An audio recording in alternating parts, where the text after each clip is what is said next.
Smoke curled from the broken hull, painting the forest in silver ribbons under Earth's pale moonlight. A small escape pod lay half-buried in mud, hissing like a dying kettle. From inside, a hand reached out, slender, faintly luminescent, trembling. Then another, smaller one gripped it desperately. The older sister, Sira, dragged her little sibling from the wreckage, her alien skin glinting like turquoise glass in the cold air. The younger one, Luma, let out a sound that could only mean one thing in any language of the galaxy: a growling, miserable hunger. "I'm starving," she whimpered, clutching her stomach, eyes wide as saucers. "It's been 2 cycles, Sira. I can hear my organs plotting a rebellion." Sira squinted up at the alien sky. No, not alien anymore. This was Earth. She'd seen it in galactic textbooks. Green planet, full of weird mammals, loud music, and something called tacos. She brushed soot from her shoulder and took a dramatic breath. "Fear not, Luma. We are descendants of the proud Solari line. We survived the Crystal Wars. We can handle one primitive planet." A branch snapped. A skunk waddled into view. Sira narrowed her eyes. "Behold! A local beast. Protein." Luma blinked. "That's small. And fuzzy. All protein is equal before hunger." Sira crouched, ready to pounce with the confidence of a warrior and the grace of someone who had never actually hunted before. She lunged, and a second later, the night filled with screaming and stench. Luma covered her nose as her sister rolled in the mud, gagging, eyes watering, furiously trying to wipe black liquid off her suit. "By the moons, what foul defense mechanism is this?" "That was not protein," Luma coughed. "That was a skunk. I despise this planet already." They stumbled deeper into the forest, guided only by Luma's whimpering stomach. When they reached the edge of civilization, a small town glowing with neon lights, Sira's eyes widened. "Civilization," she whispered reverently. "We are saved." Luma tilted her head. "Do you think humans will share food with strangers?" "Of course," Sira said confidently. "They built a whole global network of sharing images of their meals.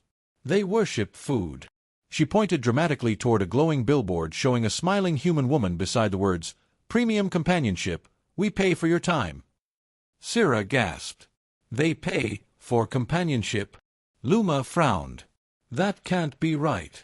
"It makes perfect sense," Sira said, nodding sagely. "In times of famine, emotional comfort must be their primary currency. Food for feelings. How poetic." She placed a hand on her chest. "I shall sell my companionship." Luma's jaw dropped. "You mean you're going to sell yourself?"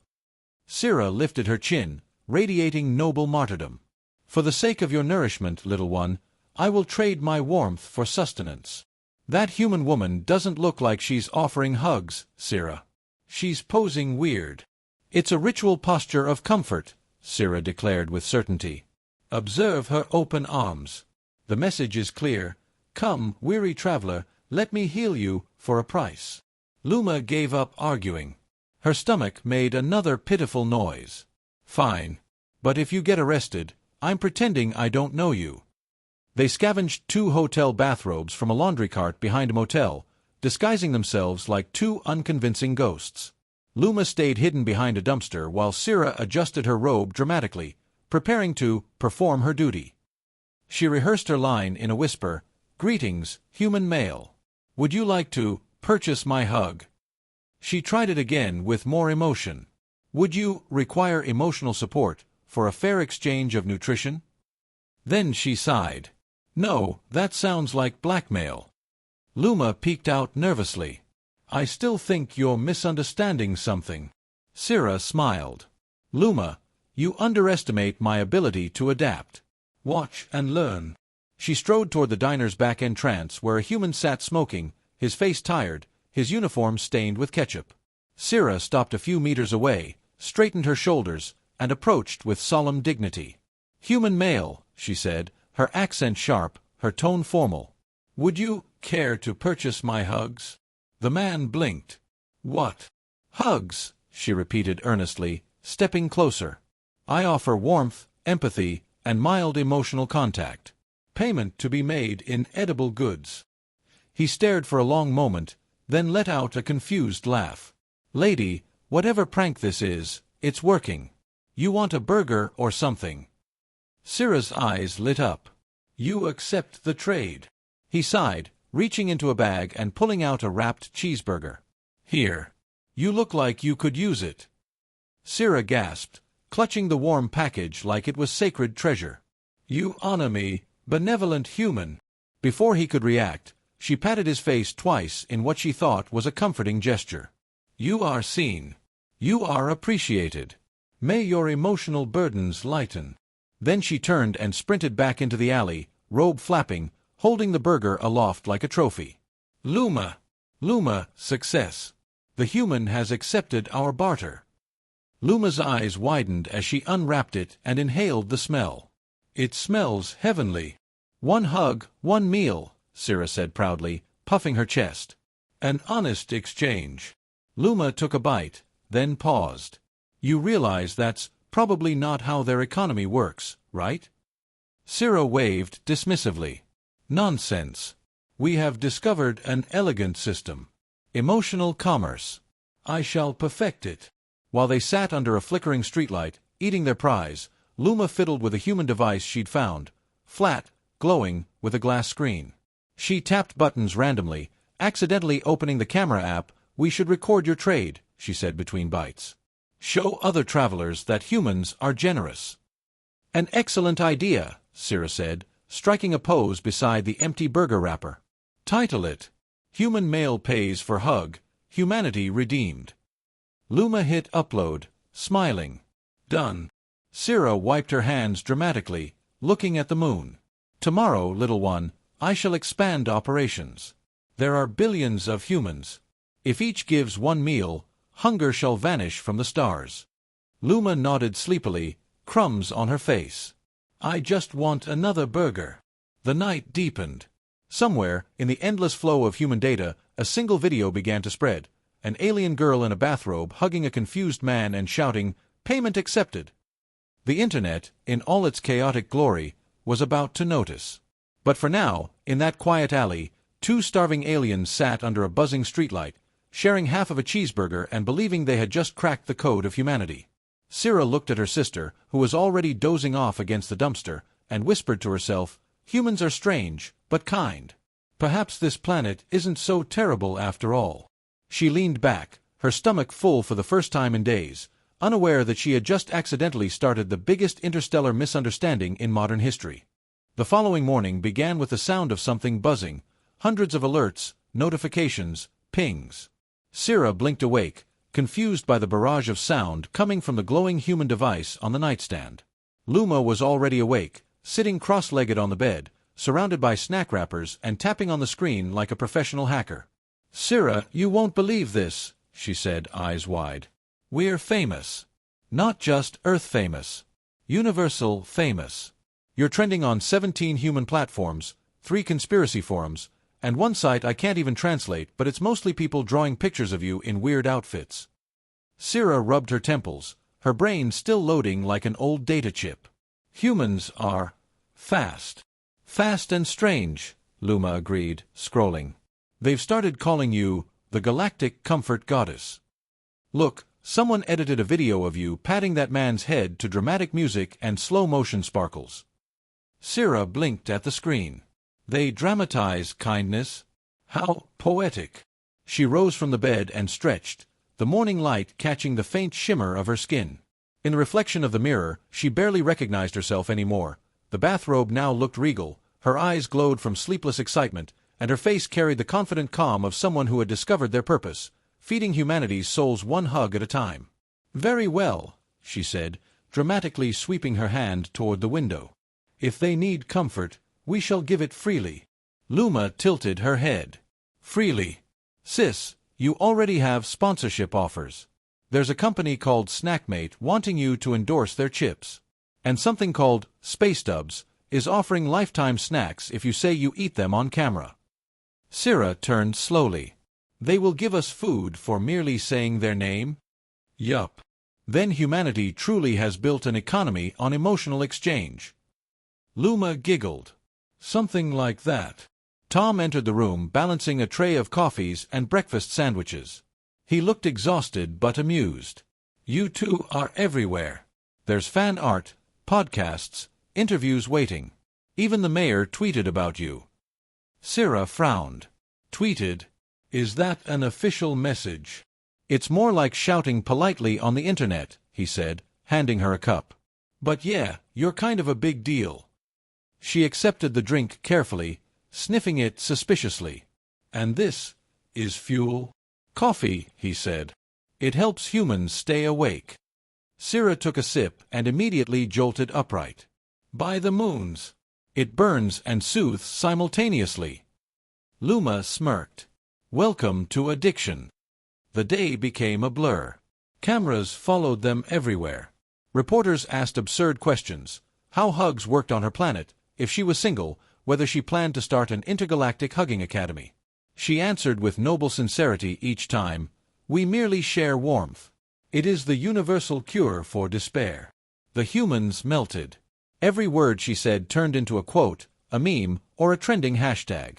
Soon, a company offered to help her monetize her presence. They showed her a site, sleek, pink, full of glamorous photos. This, they explained, is where fans can support you directly. Support? Financially? Yes. They pay to see exclusive content. Cira clasped her hands. How generous! They wish to support humanitarian efforts. Tom tried to intervene. Cira, maybe read the terms first. But she was already nodding. I accept this sacred duty. Humanity shall fund its own healing. That night, she recorded her first message for her followers, a simple video of her speaking softly to the camera. My dear humans, she said, in that strange lilting accent that made even mundane phrases sound celestial, I am here to soothe your weary spirits. Breathe deeply. Hug yourselves. You are enough. The video went viral within minutes. The comment section exploded into chaos. Some users cried. Others wrote paragraphs about how her voice reprogrammed their DNA. Many others, mostly men, simply wrote, Please marry me, Space Mom. Luma scrolled through the reactions, laughing so hard she nearly fell off the bed. They're obsessed. One guy offered to send us a spaceship. Another wants to donate his entire salary just to be in your hug radius. Cira blinked at her sister. Hug radius? Humans have invented units of emotional measurement. Tom buried his face in his hands. That's not what it means, Cira. But she ignored him, inspired. Then we shall use this energy for good. If these humans wish to contribute, we must redirect their kindness into nourishment programs. We shall build a movement. You mean a charity? Luma asked. Exactly. A movement of hearts, and maybe snacks. Within days, Feed the Stars was born, a simple slogan she chanted during every live stream. One hug for one meal. Together, we end hunger. Her human followers began sending actual donations to food banks. The press called her an accidental philanthropist. Luma called her Queen of Snacks. Tom called her a walking misunderstanding with charisma.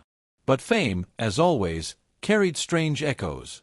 The more popular she became, the more humans projected fantasies onto her. They wrote stories, songs, and occasionally uncomfortable poems. Cira didn't understand most of them, but she assumed they were prayers. Humans are so devoted, she murmured one evening, scrolling through messages while sipping tea. Tom shook his head. They're definitely devoted, but not in the way you think. Do they not feel spiritual awakening? Oh, they feel something, all right. She blinked, confused but unbothered. Then it works. Still, beneath her confidence, exhaustion began creeping in.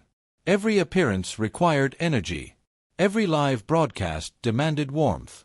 Every smile felt a little heavier. She missed the quiet of space, the simplicity of silence, even the hum of their crashed pod. That night, after the cameras were gone and the noise faded, she looked out at the human city from their hotel balcony. The lights shimmered like a field of stars trapped on the ground. Luma snored softly behind her, wrapped in a blanket of snack packaging. Tom joined her quietly, leaning against the railing. You did a good thing, he said. People are actually donating food because of you.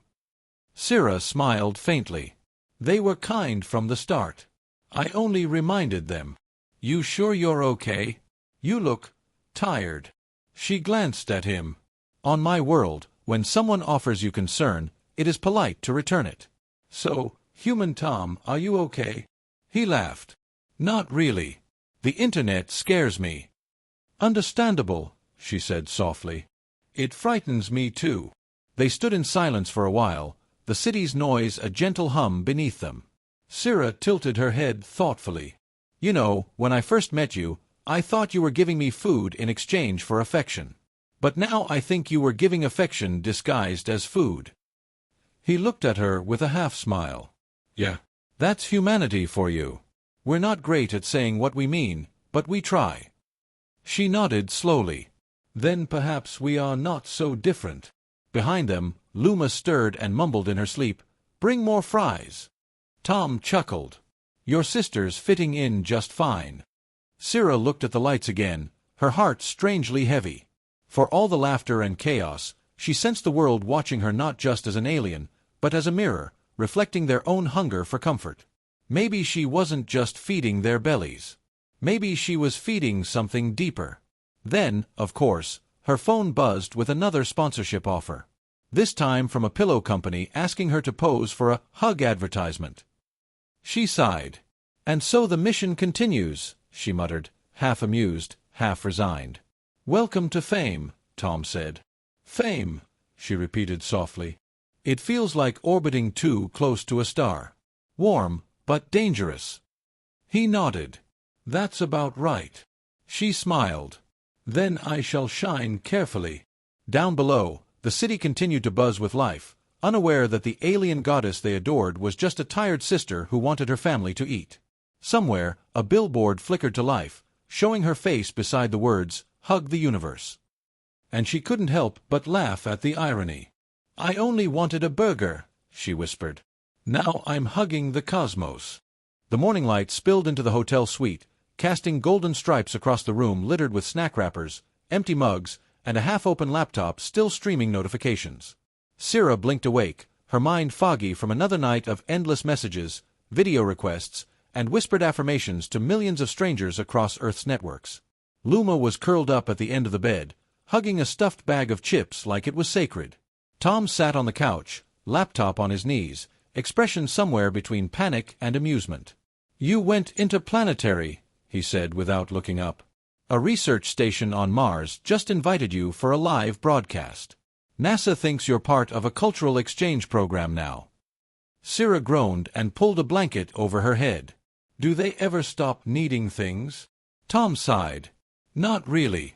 Once humans find comfort, they start craving it. It's kind of our curse. She peeked out from the blanket, hair a glowing mess. And what happens when the comforter is exhausted?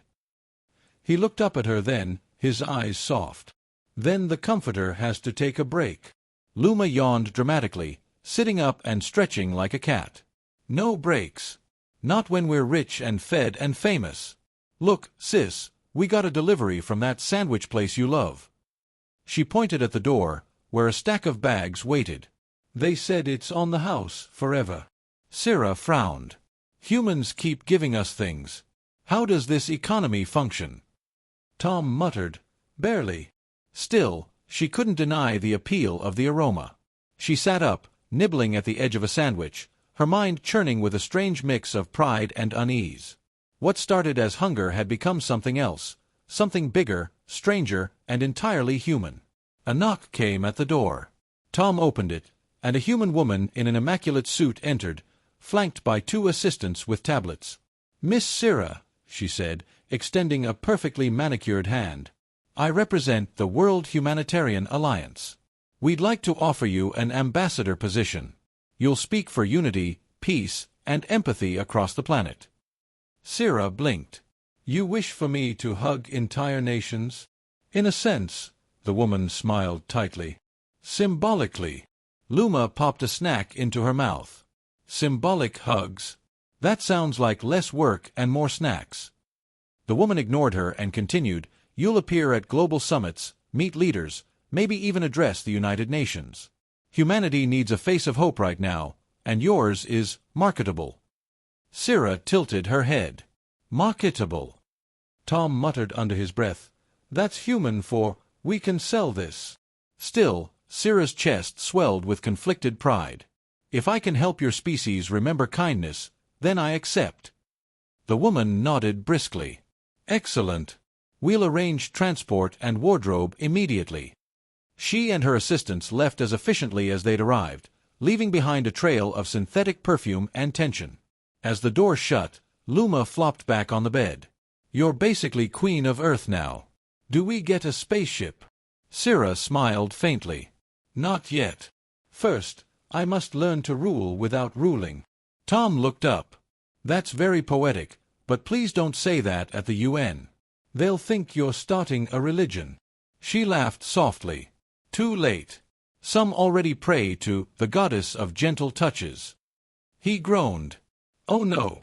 But there was no stopping it. When the day came, Syrah stood before the vast assembly of humans in the United Nations Hall, her shimmering skin reflecting 1,000 flashing cameras. She didn't understand half of their languages, but she didn't need to. The crowd leaned in as she began to speak, voice calm, melodic, alien yet warm. "On my world," she said, "we are taught that survival begins with sharing. When my sister cried for food, I offered what I had, my arms, my warmth. On this world, I found that you too hunger. Not for nourishment, but for connection. You starve for each other's attention, affection, care. So let us feed each other. Not with power. Not with profit. But with something far rarer, compassion." For a long, silent moment, the crowd just stared. Then someone started clapping. Another followed. And soon, the entire chamber thundered with applause. Luma watched from backstage, eating chips like it was the best show on Earth. "That's my sister," she said proudly. "The galaxy's top-tier hug influencer." The moment sealed her legacy. Overnight, hug diplomacy became a trending phrase. Countries started declaring days of shared kindness. Schools taught her speeches. Toy companies made plushies of her likeness. And Syrah, through sheer sincerity and confusion, had reshaped human culture without ever meaning to. But for all her fame, she remained oddly humble. She still shared meals with Tom and Luma on the hotel balcony, still laughed at the bizarre human memes, still watched sunsets like she'd never seen a star die before. The chaos of the world outside never quite reached her peace. One night, months later, they returned to the crash site of their old pod, now surrounded by flowers and fan offerings, letters, snacks, even plush toys. Syrah walked among them quietly, her hand brushing over a child's drawing of her hugging the earth. Tom stood beside her. "You could probably go home now, if you wanted. They'd fund the repairs. You're basically a global treasure." She looked up at the sky, where distant stars pulsed faintly like memories. "Home feels far away now," she said softly. "Besides, my people never had snack cakes." Luma snorted, licking crumbs off her fingers. "I vote we stay. Earth has better food and worse logic. Feels like home already." Tom chuckled. "You know, you two might be the most human aliens I've ever met." Syrah smiled at him, that same serene, unshakable warmth she'd carried since the beginning. Or perhaps humans were the most alien species all along. You give, you take, you love, you hunger. You misunderstand everything, and yet, somehow, you survive. The wind carried the faint scent of blooming flowers and fried food from the nearby city. 1,000 screens still flashed her face somewhere out there, but for now, she was just a sister who had traded hugs for hope. Luma looked up. "Hey, sis, do you ever miss the stars?" Syrah nodded slowly. "Every night. Wanna go back someday? Maybe. When humans no longer need me." Tom smirked. "So never, then." They all laughed, real, tired, content laughter. Above them, a plane passed, blinking red against the purple dusk like a lost comet. Syrah watched it fade, her heart light. Maybe this planet wasn't so strange after all. It ran on chaos, emotion, and caffeine.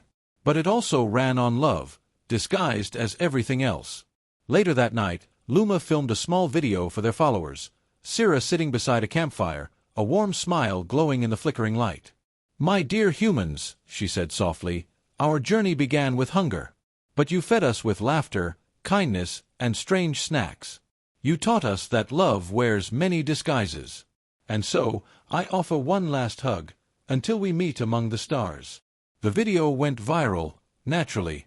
But for once, Sira didn't check the comments. She simply leaned back, gazing at the sky, the fire crackling beside her, her sister asleep against her shoulder. Tom handed her a cup of coffee, and she smiled. Maybe this was all humanity ever needed, someone to remind them that care didn't need to be perfect, just sincere. And maybe that's what she'd been searching for all along. As the night deepened, a shooting star streaked overhead. Luma mumbled sleepily, "Make a wish." Sira closed her eyes and whispered, "May humans never stop craving connection, but maybe take a nap once in a while." Tom chuckled softly beside her. "That's the most human wish I've ever heard." And somewhere across the planet, billions of screens glowed in the dark, carrying her light. Not as a goddess, not as a savior, but as a tired, kind-hearted alien who showed humanity that even across galaxies, love and comedy could feed the hungry.